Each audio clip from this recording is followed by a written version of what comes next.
സത്യവുമായി പോയിടാം നാം യേശുവിനായി സാക്ഷികളായിടാം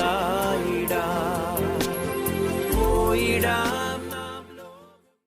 A reading from the book of Genesis, chapter 30. When Rachel saw that she was not bearing Jacob any children, she became jealous of her sister. So she said to Jacob, "Give me children, or I'll die." Jacob became angry with her and said, "Am I in the place of God, who has kept you from having children?" Then she said, "Here is Bilhah, my servant. Sleep with her so that she can bear children for me, and I too can build a family through her."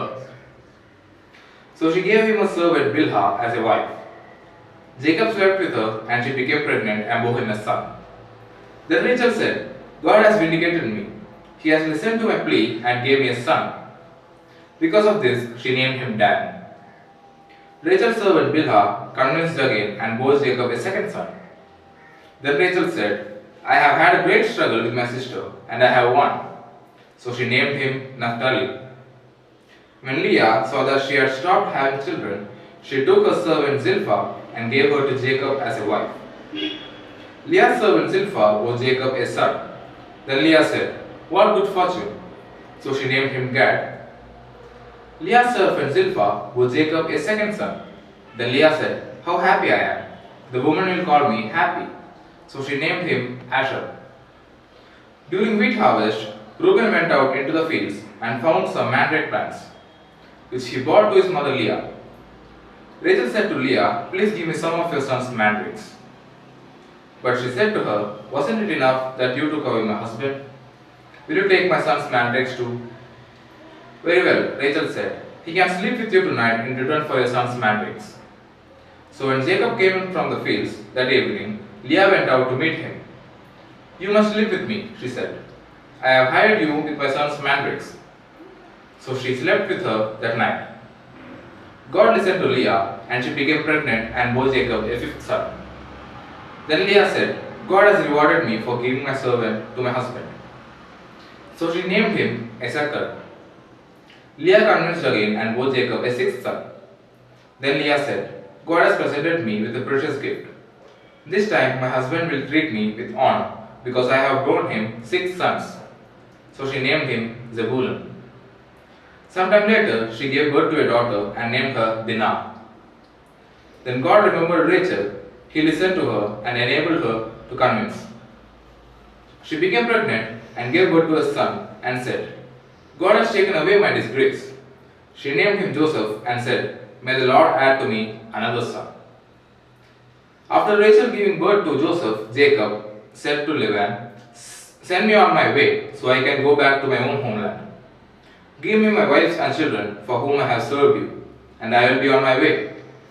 You know how much work I have done for you."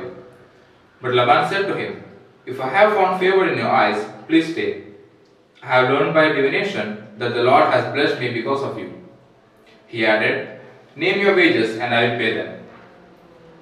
Jacob said to him, "You know how I have worked for you, and how your livestock has fared under my care. The little you had before I came has increased greatly, and the Lord has blessed you whatever I have been. But now, when I do something for my own household, what shall I give you?" he asked. "Don't give me anything," Jacob replied. "But if you will do this one thing for me, I will go on tending your flocks and watching over them. Let me go through all your flocks today and remove from them every speckled or spotted sheep, every dark-colored lamb, and every spotted or speckled goat. They will be my wages, and my honesty will testify for me in the future.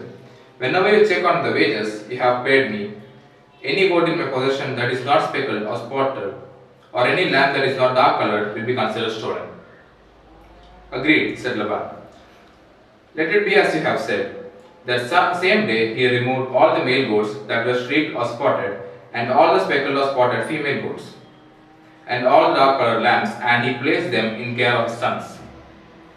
Then he put a 3-day journey between himself and Jacob, while Jacob continued to tend the rest of the Laban's flocks. Jacob, however, took fresh-cut branches from poplar, almond, and plane trees, and made white stripes on them by peeling the bark and exposing the white inner wood of the branches. Then he placed a cleat branch in all the watering troughs, so that they would be directly in front of the flocks when they came to drink. When the flocks were in heat and came to drink, they mated in front of the branches, and they bore young that were streaked or speckled or spotted. Jacob set apart the young of the flock by themselves, but made the rest face the streaked and dark-colored animals that belonged to Laban. Thus he made separate flocks for himself and did not put them with Laban's animals.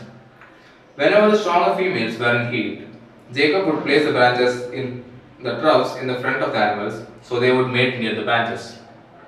But if the animals were weak, he would not place them there, so the weak animals went to Laban and the strong ones to Jacob.